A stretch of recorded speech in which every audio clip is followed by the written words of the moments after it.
I'm really excited, boys and girls, because today we're going to talk about Black Sabbath. Black Sabbath guitar tones, bass tones, drum tones.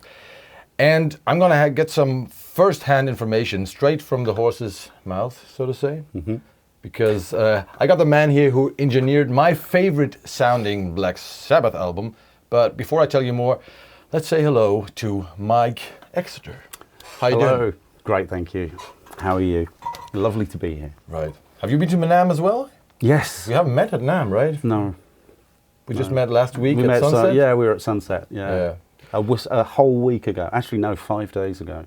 Oh, wow. So fast. Yeah, Everything is so much happening. Right.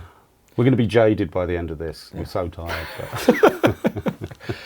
Yeah, we ran into each other when I did the drum session last week at Sunset. Yeah. And you were doing something else there, right? I came to visit Matt Starr. Ah, right. Yeah. The guy I was trucking with. Yeah. Great drummer. Yeah. Yeah, but let's talk about that album. My favorite sounding Black Sabbath album is 13. Brilliant. The story behind is like, I was actually, when I heard Black Sabbath would do an album with Rick Rubin as a producer, I got a little nervous because this is just my taste. But I don't like most of the mixes when Rick Rubin makes metal bands. Like Death Magnetic might be the most famous example. But even that legendary Adele record, like, was it 21 or something? Yeah. So, like, he has, I don't know who mixed it, but it's like very, very dry, very, very tight sounding. And I was like, oh my God, if Black Sabbath get that kind of, you know, they need some space, they need some room, they need some, you know, some low end. That, you know, so I was afraid of that. And then I remember listening to the album the first time, and it sounds amazing. It does. We were told early on he doesn't like reverb. And it's like, well, yeah. All the demos, we've done lots and lots of demos. We were working on that for nearly 2 years. Oh, wow. All the demos are done initially with me programming drums and playing bass to Tony's riffs. And so you get, I don't know, Easy Drummer. It's big and majestic. So it was a little bit of a weird thing, but the great thing was Brad Wilkes, such a great drummer, and it set the room off nicely. Shangri-La isn't. Where did you track the drums? Shangri-La, up in Malibu, Rick's place. It used to be owned by the band. Okay. Sort of up by Zuma Beach. So it's his private place. Okay. And it's still sort of how it was back in the 70s when the band came across with Bob Dylan. Okay. But it's a weird room. It's the live room. It's all wooden, but you wouldn't think it was wooden from the sound of it. Okay. It's just strange. Darker or slappy. Slappy. So it was a bit, but in the end it kind of worked. And Brad's just such a great drummer anyway. So once you've got someone that's just playing to the room sound as well, because they all play together, which was really important. Everything was no clicks, all together, live, take after take. Yeah. Ozzy was in a booth. And Tony and Geezer were sat not far from the corner of this room. Wait a minute, so you were tracking everything live, including the vocals? It was a guide vocal, but vocals. As a lot of us still do, and in Rick's case, it was like everything gets kept. Okay. So Ozzy just in case it's cool, you keep it right. Yeah, because there's maybe just be something. Yeah, good idea actually. Yeah, and I would sit there with just mapping tempos, not for any reason other than Rick would turn around and say, that felt slow. And I'd be like, well, it was actually quicker, but the energy wasn't there. Okay. So it would inform us as to what happens next, you know. And did you comp like several takes together? There was a lot of comping. Okay. But that was being done kind of by notes. There was a lot of, because there was a few of us on it. There was like, Greg Fiddleman was lead engineer.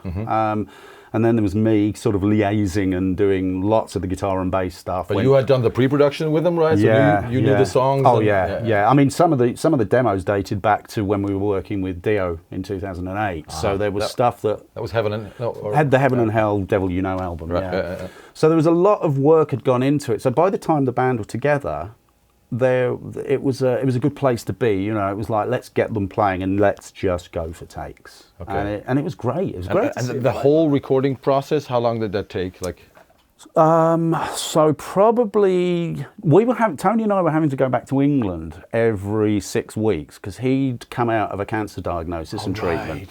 Right. So he would come back every 6 weeks and have these antibody infusions. In Britain? Yeah, and then we'd come back. So our first, as we started recording, we'd been at it for about 18 months. Starting as soon as we realised that Ozzy and Geese and Bill were on board, we were recording.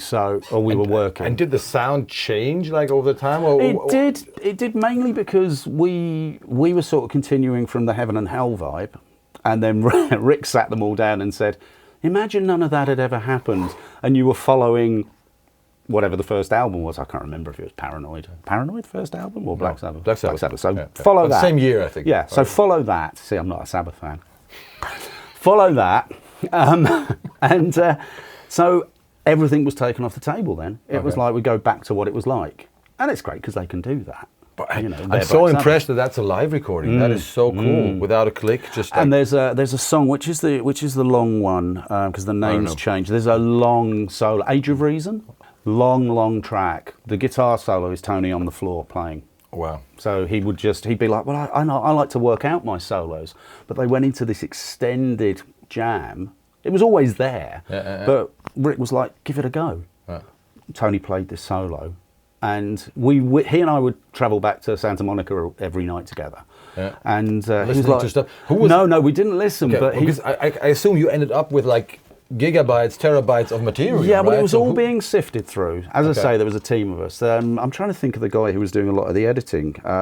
It will come to me at some point, but he was cool. But he was kind of working to notes. So I was sort of more on the musical, as I say, liaison engineering, stuff like that, kind of translating Rick to people from Birmingham. Who's not? Okay. Really? Yeah. You know, it's like... And is Rick a musician? No. He's incredibly insightful about what feels right. And you can't fool him. He does the Coke taste test. It'll be like, play me 3... He problem solves. So if someone says, I'm not sure about this, he'll go, play me the 3 things.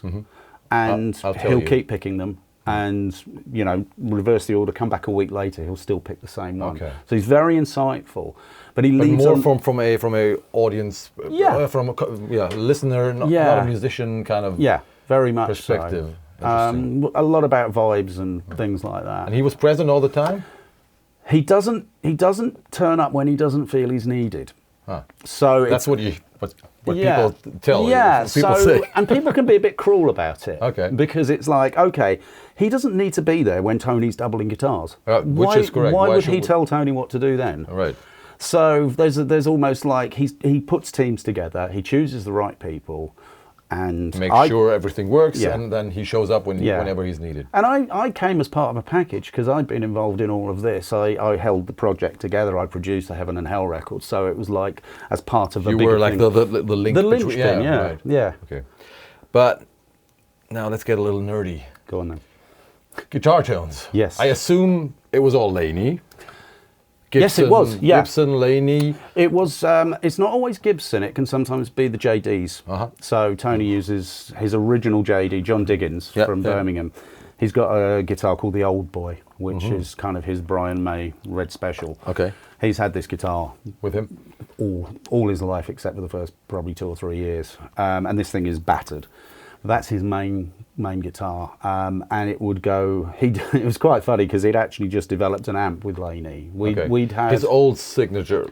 Right. There's been 3, I think. The one we were working with was called a TI 100. It had the red glow behind the panel. And he just finished that, and we were really happy with it. And then Rick was saying, "Well, why don't we use what you used to use?" And Tony would say, "Because they used to blow up." And which was supergroups, or there was a few things, And Tony would be like, "Why have you brought those in?" But they were keeping everything, so and they were blending them, and this was Rick going through all these things. And is Tony a guy you can to a point, like you Rick can go say, like, or is he like, that's my rig, and he's very open. He's open to suggestion, but because I know him so well, I can see when he's getting annoyed with it. He's got these tells because he's a really funny guy as well. So when he's taking the mic or like being, that's what the Laney guys told me. He's really funny. Oh, he's brilliant. Yeah, you have to be on your toes with him. Okay. But he's really serious about his stuff. He's not precious at all. He just knows when it's right and he knows when it's wrong. Okay. Because he spent his entire life, doing exactly that. Doing, turning the guitar down. And being Tony Iommi and creating that tone, right? Exactly. Yeah. Then Laney cab. There was a few cabs. They had everything. It was one of those where it was almost there was a bit of in awe. You don't want to screw Black Sabbath up on this reunion. Therefore, we're going to cover every. But That must have been a lot of pressure, right? Yeah, not for me because I just laughed because we'd have a Laney cab with a Laney amp and a 57 and a 421. Oh. And there was all this other stuff going on, and Tony and I would walk in and giggle a little bit and go, "Oh, there's a lot here," But as long as his core thing was there, he'd be happy. And that's what you mainly used. Yeah. 421, 57. It would blended, be whatever. Yeah, I mean, we did a lot of overdubs back in England as well because the main guitars off the floor were kept, and then he has to double. So then everything else after that, there was no point staying in, because this was coming up to the Christmas before the album was released. So we were back in England because, again, Infusion, it's Christmas. So we went back to his home studio where he's happy. That's where you tracked the doubles. And and a lot of solos, except for the one that was done on the floor. And we did some keyboard overdubs, but a lot of those were taken off. You remember which speakers? What does he play? Is it greenbacks or? I can't remember what he used. But then again, it's one of those where once he's happy with his sound, you just put the mics around and you kind of move them around and go backwards and forwards, and it's like, is that cool? And he's like, it's a little bit harsh up there. Okay, we'll just blend the mics a bit. So and then he's like, okay, great, yeah, I'm happy with that. Great, nice sound, and he's really cool. What I love about that album and how it sounds is that it sounds Sabbath, but not. I mean. In a modern way, so to say. Like that's what I don't like about the current Iron Maiden albums, and like where it feels like they have stopped progressing at some point, and it's but that sounded fresh in a way, and especially the bass tone. Yeah. Which was, I think, the most aggressive, I would say, Sabbath bass tone ever. Like really distorted. Again, it's well mixed. You can hear it. Like it sounds. Well, really the thing aggressive. is, you've got to understand Geezer. Very early on, I made the mistake of thinking he was a bass player. He's really funny, Geezer. He's like, it doesn't want to sound like a bass.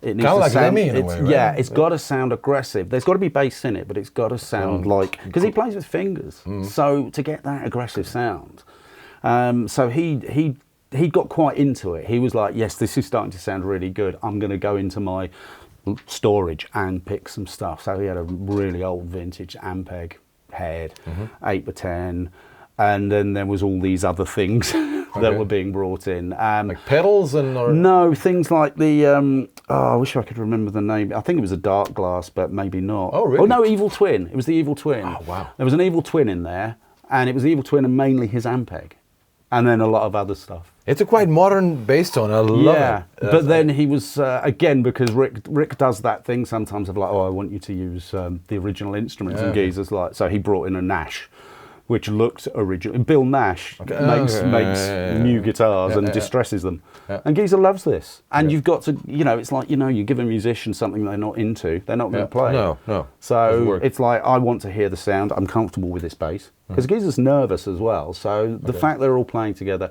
they just needed to be in their own zone, playing what they wanted to be playing and hearing what they needed to hear. And then it was just fun. There's a couple of videos of them in the studio. Everybody's just laughing. It's cool. Brilliant. That's so cool. It should be. And did they rehearse before that, or? Yeah, we spent because back to your original question about how long it took. In that first 6 week of recording, or that particular stint, which was I guess the end of 2012, we had a 6 week stint, and we were 3.5 weeks rehearsing, and then we started doing a little bit of recording. I think we managed 10 days before we had to go home, and then when we came back after Christmas, it was it was just before Christmas. That's right. So we came back for the 6 weeks before Christmas, and we started rehearsing the rest of them. And whereas we'd been up at Ozzy's place where he used to live, we just went straight into the studio and got them on headphones to put them in that zone of comfort. so that they would be like just rehearsing, jamming, going through stuff, just checking all the songs were in a good place. And how was Ozzy? He was brilliant. Yeah, he's always good though. Yeah. You know, he was funny. He was up. He was really into it, and everybody was having fun. Cool. And that always makes for a good recording. And where did you record his final vocals? That was done at Shangri-La. I'd come back to England, so that was done So in the booth. you were doing guitars, and Yeah. he was tracking vocals. Yeah, with because Greg, again, with the way that Tony and I were working, and he was needing to leave the studio by 6 o'clock so he could get his meals, because he was still on this strict regime for the post-cancer stuff. So I would go back with him, and Ozzy would do the evening stint with Rick, and then we'd cross over during the next day once it got to that point. And then back in England, there was probably about 80% of the album finished by the time we went home. And then it was just a little bit of work after Christmas with guitars and Ozzy finished vocals out here. Do you remember the vocal chain? Or? It's very likely there would have been an SM7B to start with. Whether they used it all the way through, I can't remember. Like for the live session? Yeah.